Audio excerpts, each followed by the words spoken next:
Alors, pour parler d'environnement, parce que l'économie, l'environnement, souvent les gens essaient de les distancer, mais l'économie se doit d'avoir un lien avec l'environnement. Pour ce faire, nous avons invité une spécialiste avec nous, une chimiste de formation, ainsi que une personne qui connaît ça, parce qu'entre autres, elle a écrit là-dessus, Madame Linda Binette. Madame Linda Binette, bonjour et bienvenue à Point A. Merci beaucoup, Vladimir, de m'avoir invité. C'est très gentil. Et puis, ça me permet d'échanger avec vous concernant ces défis contemporains que nous avons actuellement à relever, soit production et sources d'énergie, les changements climatiques et la pollution de l'air à l'échelle mondiale. Et j'ai écrit ce livre qui, justement, est intitulé avec les mentions que je vous ai dites. 3 défis contemporains, production et sources d'énergie, les changements climatiques et la pollution de l'air à l'échelle mondiale. C'est un livre qui fait le lien entre ces 3 aspects-là, parce qu'il y a vraiment un lien intrinsèque entre ces dimensions. Et ce livre, soit dit en passant, a été reconnu en France. Il a été retenu dans la sélection 2017, catégorie grand public, du prix Roberval en France, qui est chapeauté par un jury à l'Université de Compiègne. Un jury, soit dit en passant, assez sévère, d'après certains professeurs de l'École polytechnique. Et malheureusement, ici au Québec, il n'a pas eu beaucoup de couverture, quoiqu'il y a quand même plus de 200 exemplaires qui circulent, tant dans les écoles, cégep, bibliothèques municipales et universités. Madame Binette, justement, donc, les 3 défis contemporains, c'est pas mal le livre dans lequel on va faire le tour de ce qui se passe. Justement, on parle d'environnement. L'environnement, c'est quelque chose qui nous interpelle. Voilà environ 1 semaine et demie, 2 semaines, on a vu une tornade qui avait frappé la ville d'Ottawa, entre autres. Fait que ça, c'est un enjeu environnemental. Est-ce que vous pensez que, je pense au président américain, est-ce que vous pensez qu'il ne comprend pas certaines choses à l'environnement? Parce que pour lui et dans son gouvernement, il y a beaucoup de climato-sceptiques. Vous dites, vous qui êtes une spécialiste, vous dites quoi à ça?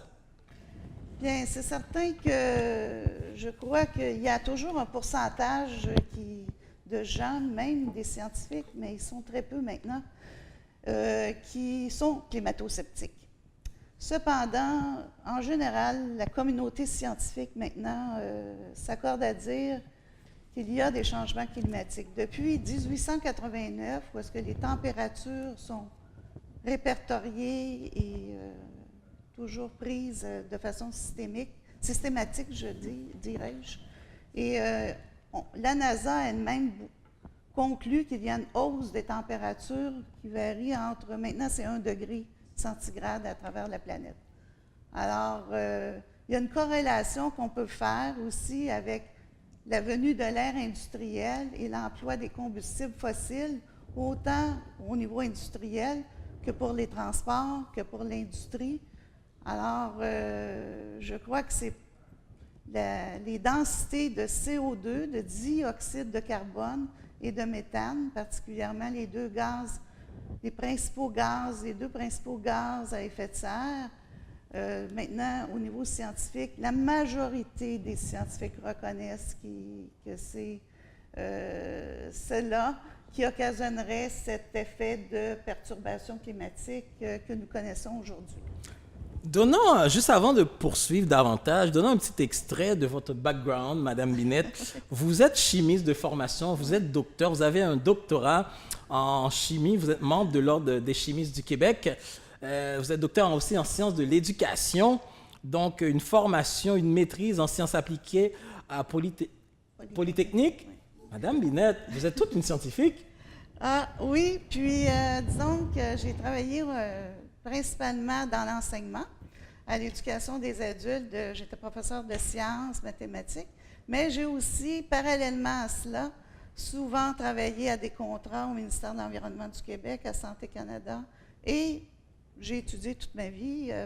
J'ai même terminé une maîtrise en santé environnementale, dont mon travail dirigé était justement concernait la pollution de l'air à l'échelle mondiale. Alors, je crois que j'ai pu faire bénéficier beaucoup d'étudiants de mes connaissances aussi, puis j'ai eu beaucoup d'agréments aussi dans le domaine de l'enseignement. Justement, Madame Binette, on parle d'environnement. On vient d'avoir un nouveau gouvernement au Québec. Que devrait être la priorité du premier ministre Legault par rapport à l'environnement? Parce qu'on a constaté pendant la campagne électorale, il n'était pas beaucoup question d'environnement. Et par contre, l'environnement, c'est un enjeu majeur et réel dans notre société. Vous, comme scientifique, vous, comme personne qui analysez les enjeux environnementaux, si vous avez une ou plusieurs suggestions ou directions à donner au premier ministre, ça aurait été quoi? C'est certain qu'il faut d'abord informer les gens, bien les éduquer concernant ces sujets-là. C'est l'objet de mon livre. Mais nous, comme Québécois, nous avons notre part à faire au niveau de l'amélioration de l'environnement. Si tout le monde dit c'est un problème mondial, je ne fais pas ma part, mais il faut aussi considérer que le problème est surtout mondial, c'est-à-dire que seulement le Québec ne peut pas tout faire. Oui, on fait notre part. Je ne dis pas qu'il ne faut pas faire notre part. Mais le Canada, ce n'est pas un grand émetteur de gaz à effet de serre comparativement, par exemple, à la Chine et aux États-Unis. Donc, il faut considérer aussi que, oui, je ne dis pas de ne pas faire notre part. Puis, on est chanceux au Québec. Disons qu'on a une source d'énergie, l'hydroélectricité, qui est tellement abondante ici comparativement à d'autres pays qui sont obligés d'avoir affaire à d'autres sources d'énergie parce que vous savez, le droit à l'énergie, c'est un droit. Imaginez, par exemple, dans un pays plutôt nordique comme le nôtre, des gens crevant de froid parce qu'ils n'ont pas de possibilité de se chauffer leur maison. Alors, oui, il faut trouver des moyens de produire de l'énergie, des nouvelles sources d'énergie. Et nous avons l'hydroélectricité. Parce que, vous savez, il y a toujours les énergies renouvelables, comme par exemple l'hydroélectricité, l'éolienne, le solaire. Mais ces énergies-là, à travers le monde, c'est à peu près 20%, une utilisation de 20% pour produire l'électricité ou encore fournir les transports, l'industrie, le résidentiel et tout. Alors, il y a encore de la recherche à faire.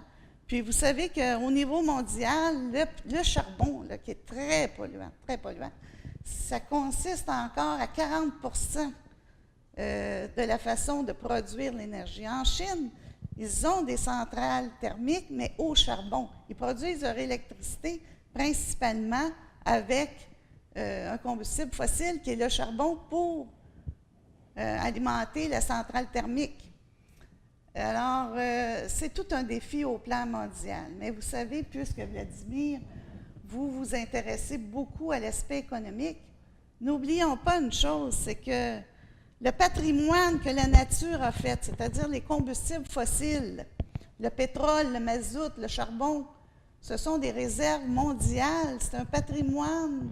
Il y a deux théories, là. Il y en a qui prennent la théorie qui disent que oui, il y a eu un météorite, puis tous ces produits carbonés-là seraient dus à des fossiles qui, en anaérobie, en l'absence d'oxygène, auraient créé ces réserves de combustibles fossiles-là.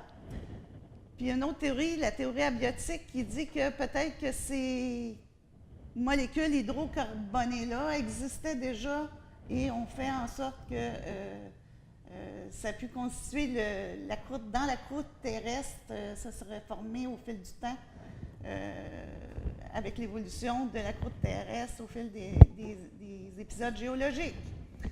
Alors, mais il ne faut pas penser que ces réserves-là sont inépuisables non plus. Nonobstant les questions d'effets de serre et tout, on sait que ces combustibles fossiles-là, lorsqu'il y a combustion, produisent du dioxyde de carbone, d'autres types de gaz, comme des fois surtout avec des essences, des oxydes d'azote. Il y a du dioxyde de soufre, parce qu'il y a toujours du soufre dans les produits pétroliers, excusez-moi. Alors... puis qu'il y a aussi un effet sur la couche d'ozone qui rétrécit notre couche d'ozone. Ça, c'est plus les chlorofluorocarbones okay. Qui étaient dans les produits, des fois, en réfrigération, okay. Des choses comme ça. Mais il y a l'ozone qui est formé au ras le sol aussi. Il y a des réactions là, de formation d'ozone dues souvent à des réactions radicalaires qu'on appelle en chimie, qui sont dues finalement aux oxydes d'azote qui émanent de nos véhicules de transport et avec les rayons du soleil, puis la chaleur qui est emmagasinée due à l'effet de serre, crée toute cette question d'ozone au ras le sol. Alors, concernant l'économie, si on revient à l'économie, ces ressources-là ne sont pas inépuisables. Donc, l'industrie, éventuellement, pas seulement pour régler la question d'effet de serre, mais aussi pour trouver d'autres sources d'énergie pour les générations futures, il va falloir que la recherche se poursuive pour rendre les énergies vertes plus performantes, plus abondantes, plus abordables aussi au plan économique. Madame Binette, si vous permettez, nous allons marquer notre première pause et on vous revient après la pause pour toujours venir parler d'économie avec notre invitée, Madame Linda Binette. Ici Ruthman Sanelius. Je vous invite à nous regarder. Nous sommes en direct 24 heures sur 24. Nous sommes une chaîne de télévision téléculturelle Montréal Network diffusée à travers le monde via WokuBox sur tous les téléphones portables chez vous au. Donc, c'est ça, Madame Binette, avant la pause, on parlait de toute cette théorie que vous nous aviez énoncée. Donnez-nous un petit peu davantage sur ces concepts-là. Vous voulez dire le lien entre l'environnement et l'économie? Le lien entre l'environnement et l'économie, entre autres aussi les différents types de gaz que vous parliez. Vous avez parlé du dioxyde de carbone et tout. En tout cas, dans votre jargon scientifique, là, mais mettez ça de façon plus simple pour que les téléspectateurs et auditeurs qui nous écoutent puissent mieux comprendre de quoi il en ressort. Oui. Bien, juste pour revenir à ces gaz-là à effet de serre, dont les principaux, comme j'ai dit, étaient le dioxyde de carbone et le méthane. Il y a aussi les oxydes d'azote, et l'ozone formé au ras de sol. Disons que ces gaz-là sont issus d'une combustion. Par exemple, tous les produits fossiles, là, pétrole, charbon, mazout, ce sont des molécules formées à base de carbone et hydrogène essentiellement. Lorsqu'une combustion, c'est la forme du dioxyde de carbone, de l'énergie et de l'eau. Donc, quand il y a trop de combustion, parce que le dioxyde de carbone, c'est le gaz que nous... c'est pas un gaz vraiment toxique parce que c'est le gaz que nous expirons. À l'expiration. À l'expiration. Mais lorsqu'il y en a trop, c'est un gaz quand même plus dense que l'air. Et c'est cela qui cause cette espèce de serre autour de la Terre, là, qui empêche finalement la réflexion des rayons du soleil, autant les ultraviolets que les infrarouges. Donc, les rayons du soleil dus à la chaleur, les infrarouges, puis aussi les ultraviolets, restent emmagasinés au niveau au lieu d'être réfléchis complètement, ils restent emmagasinés. Comme dans une serre, comme le ferait une serre, là, vous allez acheter des légumes dans une serre. Alors, ce qui est dommage, c'est que ces combustions-là donnent aussi ce la communauté scientifique s'intéresse beaucoup aux microparticules en suspension dans l'air. Ce sont des très fines particules, plus petites que 2,5 microns, et même peuvent varier entre 2,5 et 10 microns, et même il y en a encore des plus petites de l'ordre de 1 micron. Ces particules-là sont très dangereuses. Elles sont constituées de quoi? Bien, souvent, ce sont des petites particules solides dues à du carbone, finalement, des produits de carbone. Comme j'ai dit, les produits pétroliers, c'est à base de carbone. Donc, les procédés qui utilisent la combustion, ça forme de la suie, du carbone. Il y a certains métaux là-dedans, parfois, dans les essences et tout, il y a des métaux. Hein. Maintenant, c'est défendu, l'essence au plomb au Canada. Mais dans certains pays, les législations ne sont pas les mêmes d'un pays à l'autre tout le temps. Alors, qu'est-ce qui arrive? C'est qu'il y a des fois des phénomènes, nous autres en physico-chimie, on dit que c'est des phénomènes d'adsorption de métaux sur des particules, par exemple, de carbone ou encore de l'agglomération de certaines particules qui sont des fois accentuées par la chaleur. C'est pour ça que l'effet de serre, le fait que c'est chaud à cause les températures au niveau du globe peuvent augmenter. Alors, il peut y avoir certaines réactions chimiques même qui peuvent être favorisées. Par exemple, des réactions qui auraient tendance à former de l'ozone au niveau du sol. Alors, l'ozone, c'est un gaz. C'est très bon qu'il y en ait dans la haute stratosphère. Elle nous protège contre les rayons du soleil. Okay. Mais au ras le sol, c'est un gaz très oxydant. Alors, ça cause quoi? De l'irritation des bronches, de l'asthme, toute cette pollution de l'air-là, due aux microparticules, due aux gaz irritants, ça cause des problèmes de pollution et des problèmes de maladies respiratoires. Exactement. Donc, le lien qui a été fait entre les maladies respiratoires et la pollution, ça date de quand à peu près? À peu près de l'ère industrielle. Il y a eu le grand smog de Londres en 1952. Ça ne date pas d'hier, mais quand même, c'était parce qu'à Londres, il y a toujours du brouillard.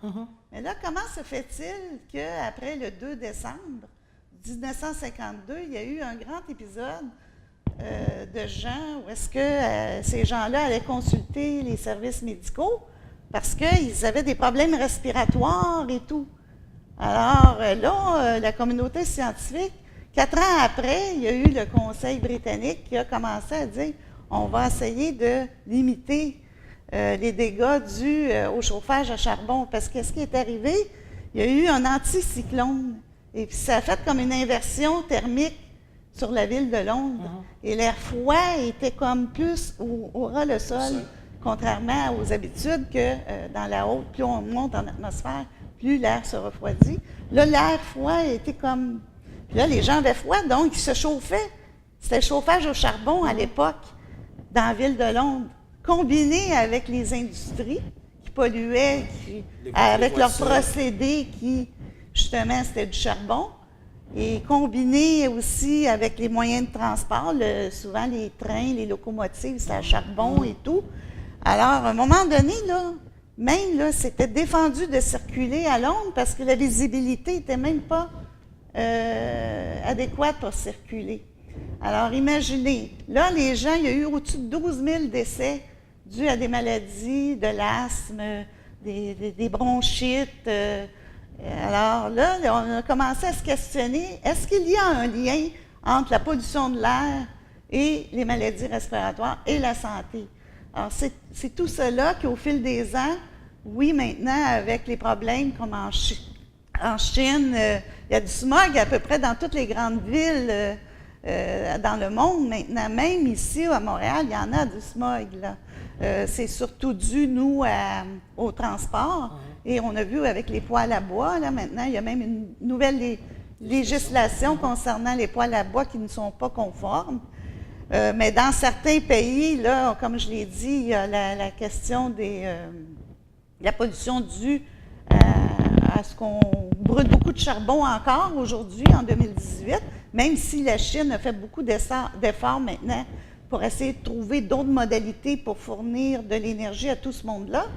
Alors, c'est des enjeux qui sont internationaux. Nous, comme Québécois, oui, il faut s'impliquer. On le sait, on l'a vu avec les poêles à bois dans la région de Montréal, on le voit avec le transport en commun, on veut améliorer le transport en commun, on veut faire beaucoup de choses que la mairesse de Montréal voulait faire encore. Mais moi, je dis toujours, il faut aussi avoir un discours, je dirais, avec souplesse.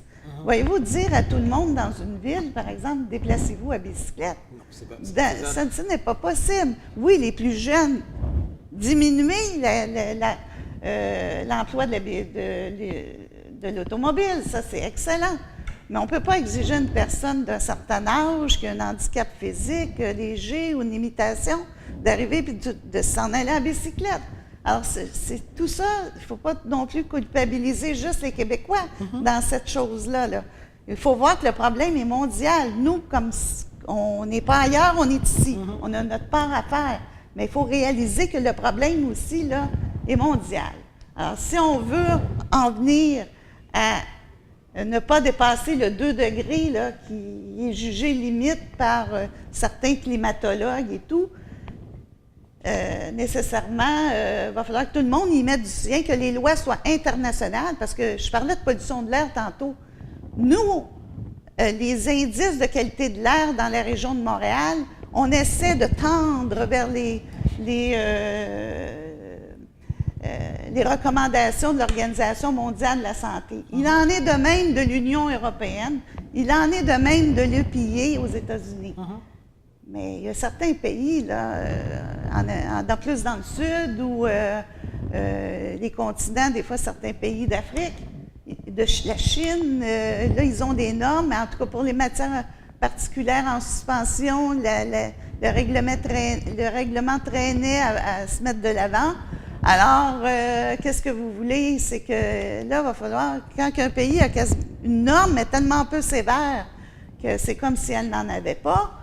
Alors, puis dans ces pays-là, souvent, les essences ne sont pas contrôlées comme ici au Canada. Les véhicules automobiles sont plutôt vétustes. Il n'y a pas de catalyseur catalytique, de pot catalytique, dis-je, pour essayer de diminuer la pollution. Alors, c'est ça. Le problème, il faudrait qu'il y ait un consensus à plusieurs niveaux et au niveau international. Mais au plan économique, pour venir à votre intérêt, c'est que, regardez comment que ça peut coûter ça, juste ici, là, dans la région du Québec. Les inondations qu'il y a eu l'année passée. Hein? Il y a des feux de forêt en Colombie-Britannique. Ouais. Il y a les sécheresses, des fois, qui peuvent endommager certaines récoltes.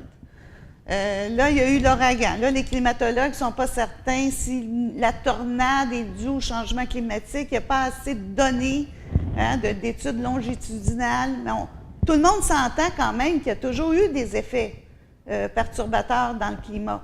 Mais maintenant, les climatologues le disent, ces effets-là sont plus fréquents et ensuite de cela, ils sont plus intenses. Alors, on ne peut pas se mettre le nez dans le sable, comme on dit, là. Il faut voir la réalité en face. Et il y a les coûts pour venir dans ces... il y a eu les gens qui ont des grandes industries pétrolières et tout, là, les lobbies du pétrole, oui, mais il faut considérer que ces ressources-là, à long terme, ne sont pas inépuisables. Et il va falloir, à un moment donné, trouver d'autres. Il faudrait que ces gens-là investissent davantage en recherche pour trouver d'autres modalités de production d'énergie et qu'elles soient plus performantes et abordables économiquement, continuer dans cette voie-là. Et puis, nous, on peut, étant donné que dans la région de Montréal, il y a beaucoup les transports aussi, améliorer les transports en commun pour que ce soit agréable d'y prendre et puis que ce soit fiable aussi, là, et puis que ce soit, tu sais, comme des ascenseurs plus dans les métros pour ceux qui ont plus de difficultés à monter et descendre les escaliers. Ça peut être... Il y a une amélioration à faire. Mais comme citoyen, il y a toujours du convoiturage qu'on peut faire avec un collègue de travail et tout.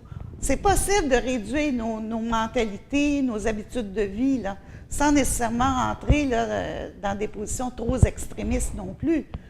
Mais la recherche doit se continuer au niveau des technologies, parce que ça, à un moment donné, économiquement parlant, il va falloir y arriver.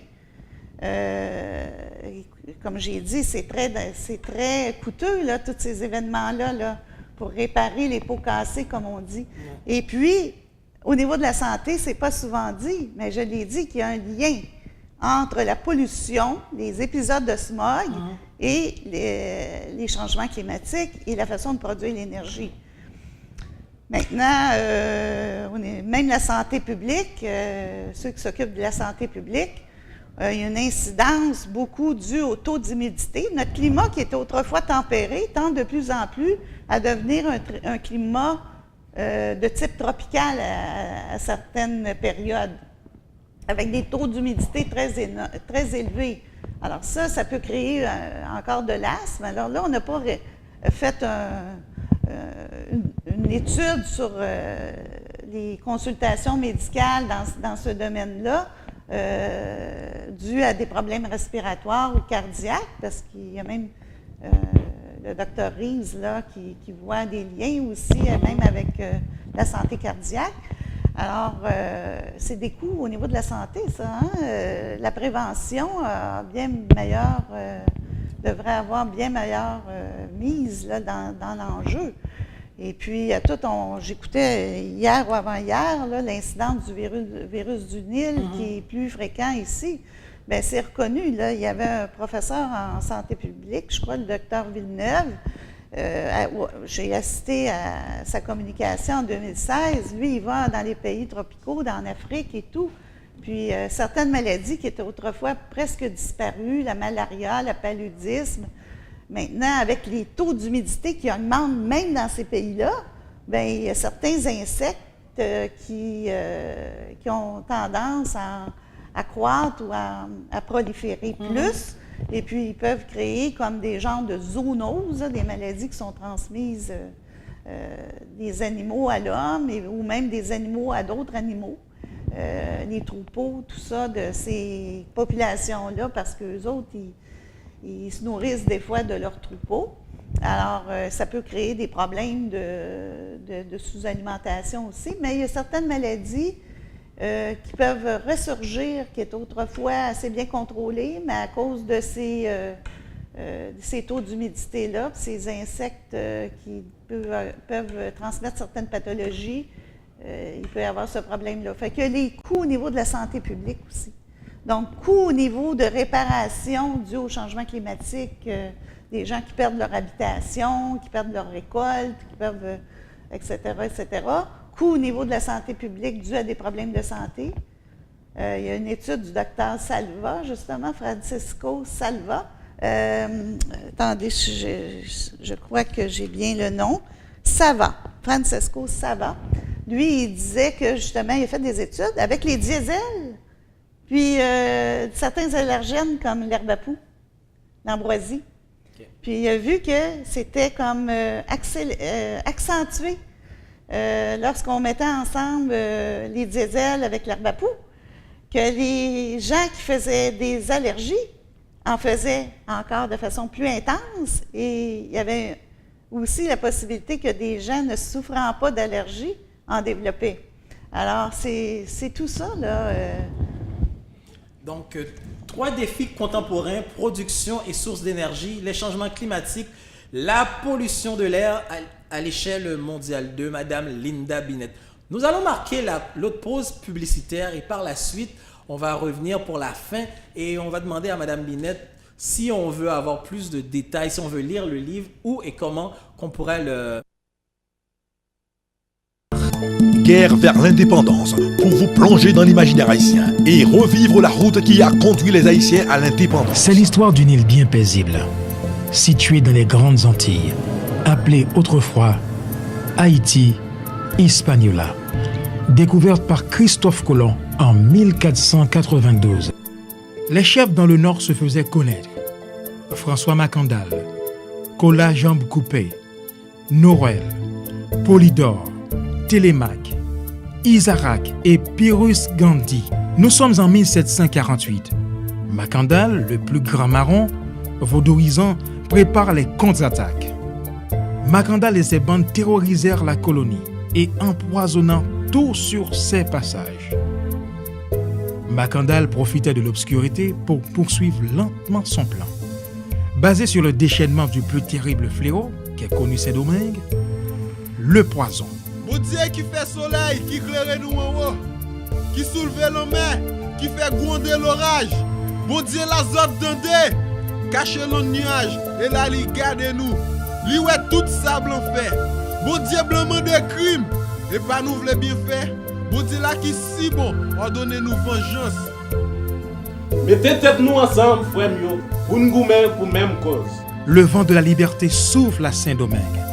La France commence à s'inquiéter. Le dynamite touche à l'ouverture.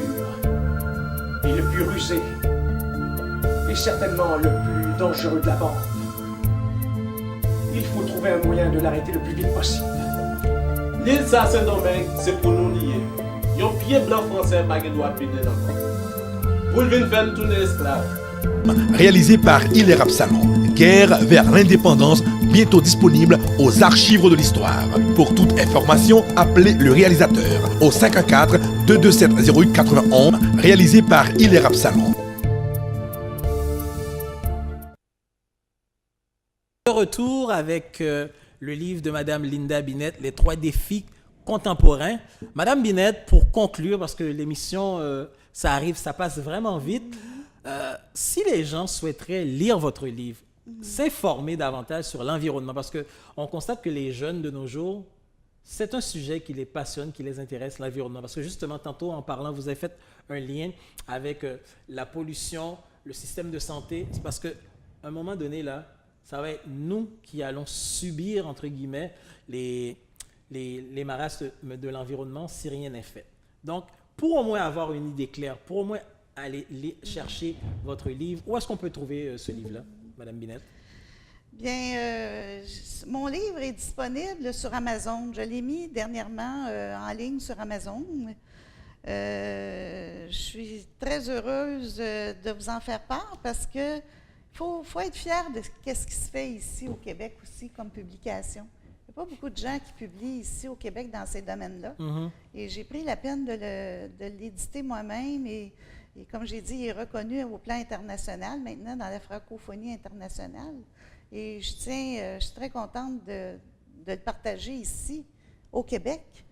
Alors, il y a Amazon, il y a Bouquinbec, qui est une librairie en ligne, ainsi que certaines librairies qui peuvent vous le procurer, comme la librairie Monet, les librairies Renaud-Bré, sur la rue, la librairie Fleury sur Henri Bourassa, près de Christophe Colomb, la librairie de l'École polytechnique, de l'Université de Montréal, pour les gens de Québec, la librairie de l'Université Laval, la librairie Pantoute à Québec.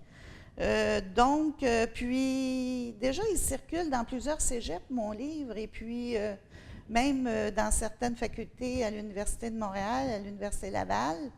Il est dans certaines bibliothèques municipales aussi. Puis alors, si votre bibliothèque municipale ne l'a pas, vous pouvez aussi le demander qu'il l'achète.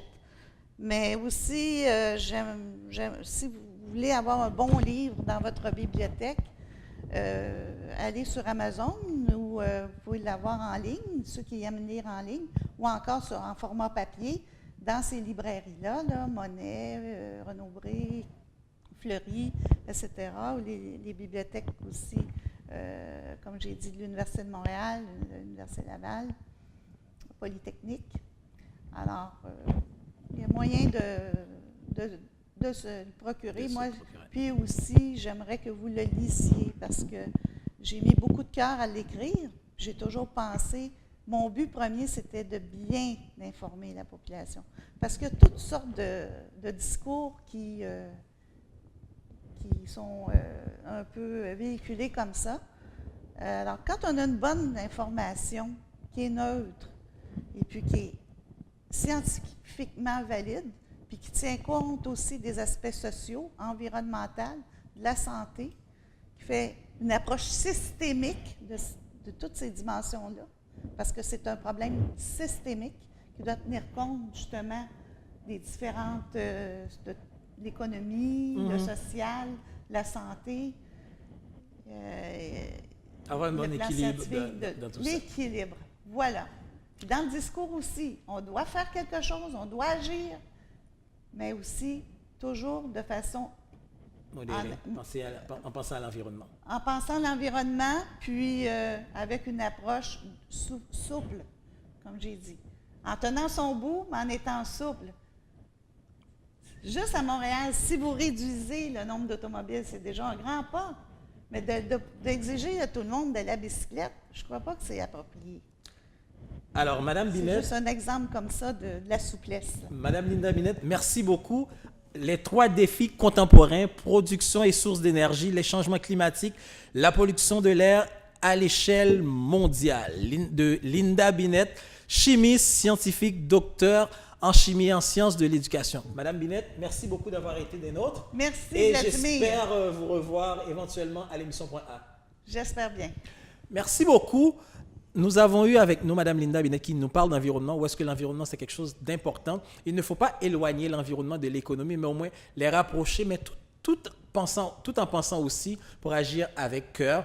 Ne pas trop exiger des choses. Oui, c'est vrai, il faut réduire la production de l'air. Mais tout le monde, comme Mme Binette l'a dit, ne peut pas circuler à bicyclette. Au moins, trouver les stratégies, les choses qui vont équilibrer l'environnement et l'économie.